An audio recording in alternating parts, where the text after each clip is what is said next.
Hello guys and gals, Buffalo here.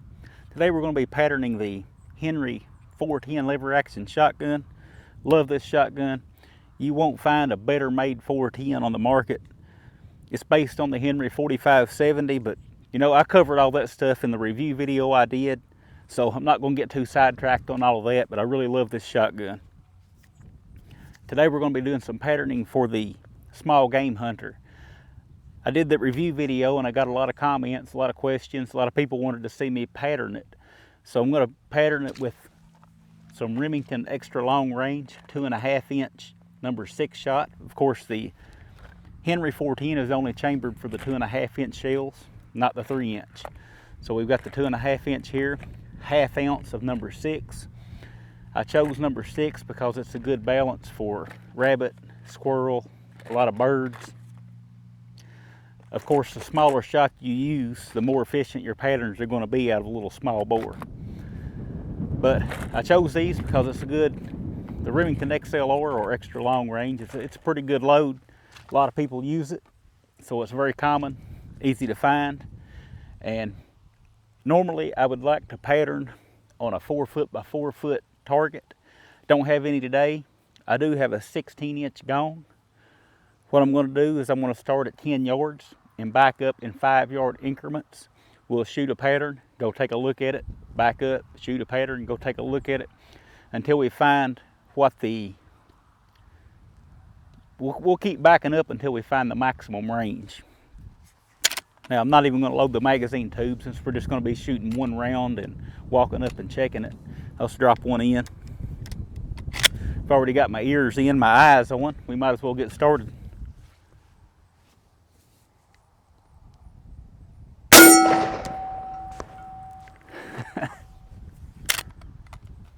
All right, so we'll walk up, take a look at the target, move back, do it again. Okay, so as you can see, we got all our pellets inside of about 8 inches. Most of them concentrated right here in the core. There's about 112 pellets in this load that we're patterning today. So there's your 10-yard pattern. Let's back up to 15. Okay, just a quick couple of side notes here. I am using a laser rangefinder to verify these yardages as we move back. And also, this Henry, the 24-inch model, it does accept Browning style choke tubes. I've got several different chokes here. I've got actually 4 chokes here, but I'm just using the full choke. The full choke is the primary choke of the small game hunter when using a 410. Ideally, you're trying to keep your pattern pretty tight with the 410 because there's just not a whole lot of pellets to work with. So here we are at 15.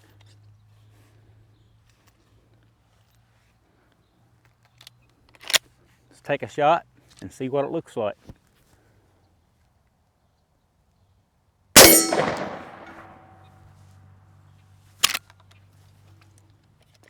Okay, at 15 yards, you can see we got a nice little pattern there. Looks like we kept all our pellets on the 16-inch gong. Looks like the core of the pattern is about 6 inches across. That's where most of the pellets are. Looks good. 15-yard pattern looks real good. Let's back up to 20. All right, I've moved this back to 20 yards, repainted the gong. Let's get to it. See what this looks like.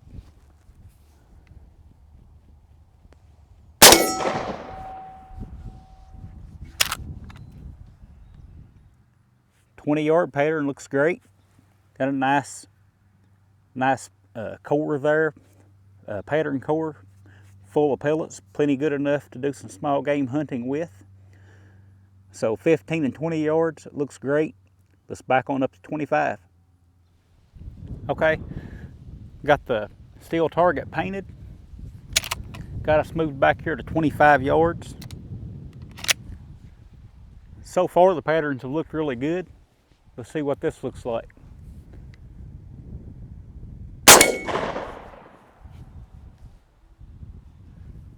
All right, at 25 yards, you can see that things are starting to spread out now. We don't have that tightly centered core anymore. Still not a bad pattern. That's still a usable pattern, in my opinion. Let's move back to 30. All right, here we are at 30. Let's keep this video rolling.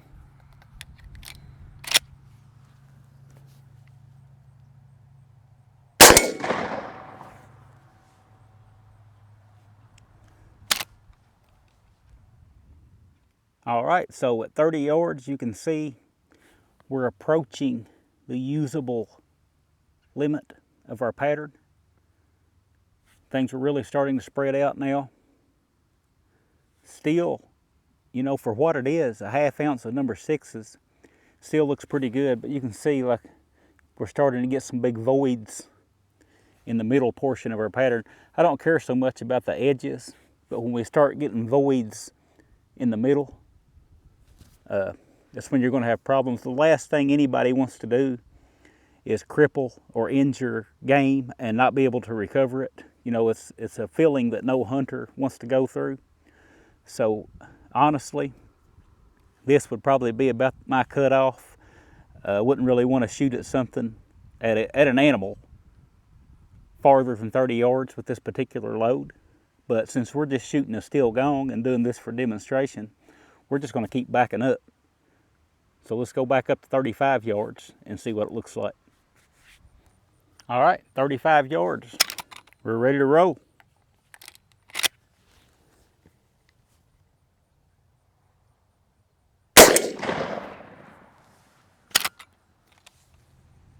All right, so it doesn't look as bad as I thought it would, to be honest.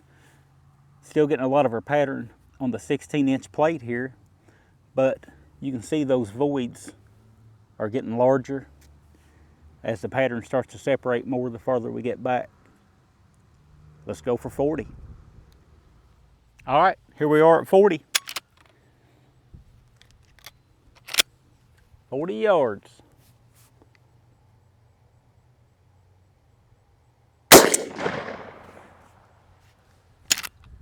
Okay, so here's our 40-yard pattern, and as you can see for yourself, we're out past the useful range of this pattern, this particular load. Just too many voids. The pellets are too spread out.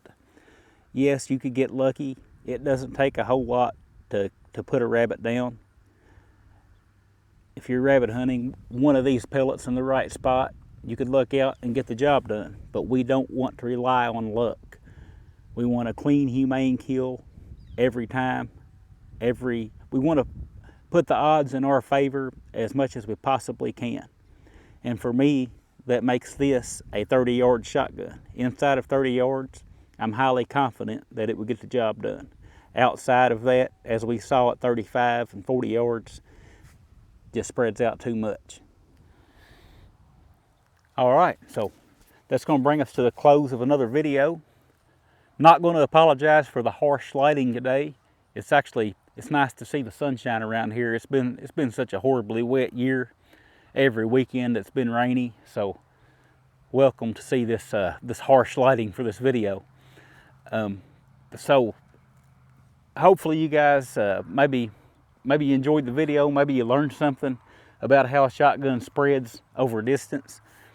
I call this an inside 30-yard shotgun. Some of you may look at that 35-yard pattern and say, you know, you think you could squeak one out to 35, but one part of the pattern that I can't show you here on video, I don't have a high-speed camera or a setup where I can do it. Patterns don't fly like a pizza pan. They actually get strung out, especially from a small bore like a 410. Patterns will get strung out, and there's sometimes a pretty good distance between the time the first pellet hits the target and then the time the last pellet hits the target. So hope I'm explaining that well, but shot string can play a huge role in your misses. If you're shooting at a squirrel on a limb and he's sitting there chewing on a big old hickory nut, it's not going to play that much of a role. But if you're shooting at a dove coming by at 40, 45 miles an hour, shot string plays a role. There's a lot of movement there, but by the time the first pellet between the time the first pellet hits and then the last pellet comes in, that dove's done gone out of the way. So you want as tight a pattern as you can get. I say inside of 30 yards, preferably, 20 to 25 yards. This is a great small game shotgun. If you haven't tried one of these Henry 410s, man, they're well made. I challenge you to find a better made 410 shotgun out there. Based on that 4570 they make, just a incredibly robust shotgun. They also make one, a slug model with a 20-inch barrel and rifle sights. If you like to shoot a lot of slugs, that might be the way to go.